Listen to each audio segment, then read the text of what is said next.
Senadora Laura Rodríguez Machado, ¿cómo andás? ¿Qué tal? Muy bien, muy buenas Gracias noches. por este ratito. Gracias. Bueno, estuvieron las autoridades de los distintos bloques con Marcos Peña, con Frigerio, por eso no estuvo usted. Parece que hubo sintonía en cuanto a lo que viene de discusión, que no es poco, en el Senado, ya le voy a preguntar por eso, y después, por supuesto, el juego de la política hizo que los que estaban allí, Pichetto y otros, Pino Solana, etcétera, cuando salieron del encuentro dijeron que le advirtieron al gobierno que están preocupados por el crecimiento económico, por las tarifas, por algunos decretos de necesidad y urgencia, algunos de los cuales tiene que validar el Senado. Me parece que esta foto habla de una Argentina que ojalá se pueda consolidar, porque digamos, por necesidad o por convicción, lo que está claro es que si no hay consenso las leyes no salen, ¿verdad? Evidentemente que no. Cambiemos, como sabrás, tiene una minoría importante en el Senado, también la tienen diputados, y todas las leyes hasta ahora, durante el gobierno del presidente Macri, han sido producto del consenso. Consenso y una situación que es recíproca en los bloques, es decir, tanto el oficialismo estamos dispuestos a modificar, a corregir, a convencer, a dialogar, cuanto la oposición, ¿no es cierto?, a agregar sus sugerencias, a no ponerse porque sí. Eso es lo que ha venido pasando. Y esta foto para mí es muy demostrativa, ¿no es cierto?, que por fin en la Argentina el diálogo es una modalidad de trabajo, más allá de que puedan haber o no diferencias, pero sentar a los bloques, a todos los bloques con el gobierno y ponerse a hablar de una agenda legislativa me parece auspicioso. Una parte no menor es la del bloque de Marcelo Fuentes, el kirchnerismo, que fue el único ausente, digamos. No, pero está en, creo que hay alguna senadora, no sé si en su representación, no, pero bueno. Bueno, Marcelo Fuentes es un poco el más beligerante, el neuquino, que compartió pensión con Néstor Kirchner en La Plata, digamos. Sí, están todos invitados, ¿no es cierto?, a ese diálogo. ¿Los DNU los van a validar? Bueno, sí, claro que sí. O sea, nosotros en el Senado, o sea, ¿tienen media sanción de diputados o va a haber correcciones? No, es que no hay correcciones. Se aprueba o se rechaza, digamos, un DNU. Con lo cual aspira que sí. Con lo cual aspiramos que sí. Flexibilización laboral, que es otra cosa. Blanqueo laboral, ¿se discute en medio del Mundial?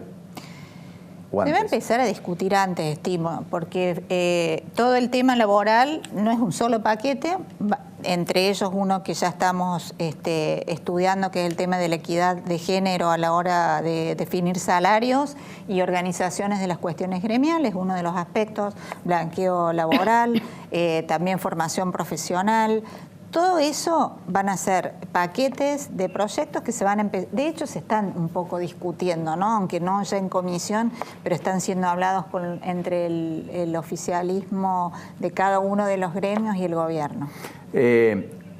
La demora en el nombramiento de jueces, todavía hay muchos subrogantes y por lo tanto hay muchos juzgados que en consecuencia están vacantes y encuentran en un juez que tiene un juzgado la subrogación de ese otro juzgado. Y que eso naturalmente perturba y ralentiza más la normal provisión de justicia, que ya de por sí es bastante lenta en la Argentina. ¿Lo van a ejecutar? Es decir, quiero decir, ¿van a nombrar esos jueces rápidamente? Absolutamente. ¿O no? Creo que durante estos 2 años de gestión, la cantidad de jueces y también todo lo que tiene que ver con la normalización de la justicia ha sido muy importante. Como bien vos decís, todos estos nombramientos salen por consenso. No es que el Ejecutivo o el presidente Macri los nombra. Acá los aprueba también la oposición todos estos pliegos, lo que dan la calidad de un juez no partidista a la hora de designar. Y con respecto a la cantidad de jueces, evidentemente que depende de la misma comisión, pero todas las semanas estamos escuchando... De casi 1000 hay 200 y pico que están vacantes. Sí. ¿Cómo ve la figura de Weinberg de Roca para Procuradora General? Porque ella va a tener que pasar por el Senado. Bueno, a ver, yo considero que es una persona que tiene los méritos suficientes para ese cargo. Va a tener que pasar por una ardua lupa de criterios, pero creo que lo va a hacer. Sí, porque en los fiscales, digamos, yo que estoy todos los días en Comodoro Pi, hablo con varias personas y dicen que si bien es una mujer preparada, sí, pero que no está apta para ese cargo. Por lo menos lo que me esperaban más que pueda ser Raúl Ple o algún otro. Sí. Alguno de los suyos, sí, ungido, como jefe de... Sí, y es más, lo que me dicen, y esto lo puedo contar porque me lo dicen mis fuentes, es que, digamos, ella la pone Mauricio Macri como porque es conocida de él o amiga, bueno, lo que fuere, y porque ya en su momento él la había puesto en el contencioso administrativo, después en el Tribunal Supremo de la Ciudad, y ahora la propone a ella, pero que todavía le faltan herramientas como para ser procuradora general y estar a cargo de los fiscales del país, ¿no? Sí, yo no creo que la proponga como amiga, yo creo que la propone por sus capacidades y por sus antecedentes. Ahora, muchos que sostienen que todavía no estaría en condiciones tiene que ver con una percepción que el Ministerio Público Fiscal se maneja de otra forma. No se maneja por los antecedentes académicos, sino por una suerte de presión sobre los fiscales, que es lo que se quiere evitar. Así es que esa supuesta crítica o lado negativo, a mi criterio yo lo veo como positivo, que es una persona que va a llegar con una objetividad que antes era por lo menos un signo de interrogación a la hora de que veíamos cómo funcionaban los anteriores conductores del Ministerio Público, ¿no? Que tenían una fuerte presión sobre los fiscales. Y respecto a que el cargo sea vitalicio, porque me dijeron que ahora ya no hay interés en modificar eso. Bueno, todavía está en tratamiento la ley. En esa ley habría sí la decisión de una periodicidad, eso lo va a decidir el Congreso, porque lo que justamente estamos analizando fue el proyecto enviado, que todavía sigue con estado parlamentario, donde habla de una periodicidad, es decir, que no sea, cuando hablamos de vitalicio es mientras dure su buena conducta y de requerir los mismos instrumentos de remoción que requieren los jueces. Sí. Entonces, esa discusión yo creo que hay más criterio en que sea temporal que en que sea vitalicio. Ahora la discusión es cuánto es el tiempo de plazo y si va a coincidir o no con el plazo de la elección de un presidente, o va a ser a mitad de término, de manera que nadie pueda poner, según su propio criterio, al representante del Ministerio Público, que es nada menos ni nada más el que define cómo los fiscales van a perseguir a quienes son acusados de corrupción, justamente, entre otras cosas, ¿no? Vale la pena decir que todos los gobiernos cambiaron al procurador, todos. Sí. En esta joven democracia, todos los gobiernos cambiaron al procurador. Parece sintomático. Rodríguez Machado, dos cosas puntuales. Como mujer, ¿cómo se para frente al debate de la despenalización del aborto? ¿Por sí o por no? No, es que yo creo que decir por sí o por no es, digamos, bajar el nivel de lo que tiene que ser un debate. Yo creo que ambas partes, los que tienen como las ambas partes de la discusión, ¿no? Los que están a favor de despenalizarlo y los que no, tienen sobre su criterio la defensa de la vida. Tal vez uno haciendo más hincapié en defensa de la vida de la madre, debido a que el aborto actualmente, como es un aborto ilegal, es la primera causa de muerte materna en la Argentina, una cuestión no menor, y el resto pensando en el niño por nacer.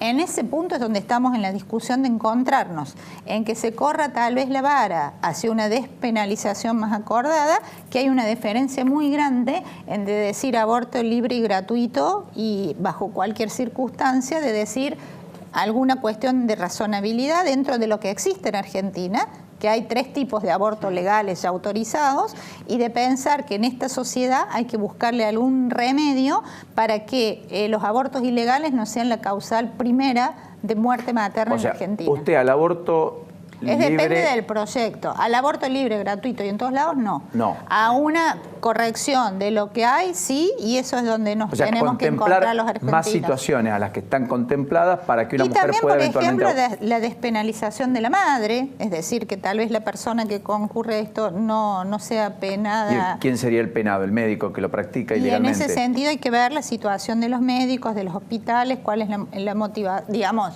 toda la circunstancia que hace que se llegue a esa situación de aborto. Y además pensar que el aborto en sí mismo, sin estar acompañado tal vez de un acompañamiento psicológico o de ayuda económica o de otras cuestiones a la madre que tome esa decisión, también tiene que ser parte de la discusión. Y finalmente también tiene que ser parte de la discusión que este no es un problema de las mujeres solamente, es un problema de hombres y mujeres, porque hubo un hombre, porque siempre me preguntan, ¿y usted como mujer? ¿Y usted como hombre?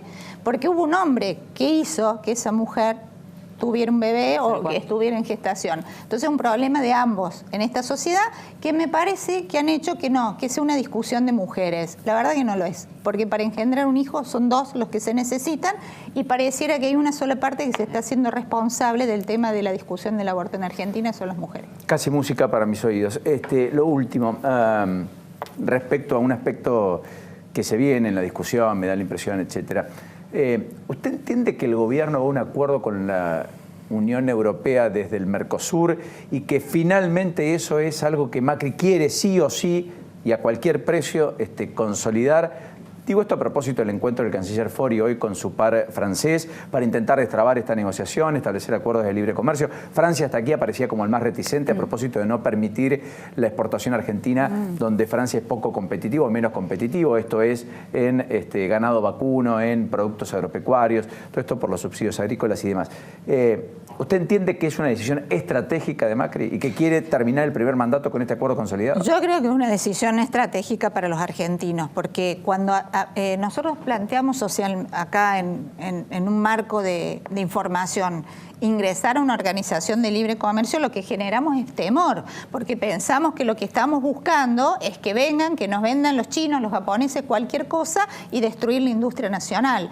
Muy por el contrario, ingresar en este tipo de organizaciones tienen que ver con abrirse al mundo también para poder vender, porque nuestro problema en Argentina es poder sacar los productos, porque el mundo está lleno de trabas que establecen estas mismas organizaciones, que si uno no ingresa no puede sacar los limones de Tucumán, la carne de la pampa húmeda, no puede vender determinado tipo de maquinarias. Es decir, ingresar a estas organizaciones de libre comercio hace que la Argentina pueda ser ese país exportador. Por supuesto, hay que pensar en lo que se va en la importación, pero claramente en el mundo es un ida y vuelta. Si uno quiere vender para afuera, tiene que también entender que le van a vender adentro, y en eso nuestra Argentina tiene que posicionarse, si no seremos un país cerrado, vendiéndonos a nosotros mismos y mintiéndonos que solamente hay que reciclar lo que es el comercio interno para poder avanzar y desarrollarse, y eso no es así.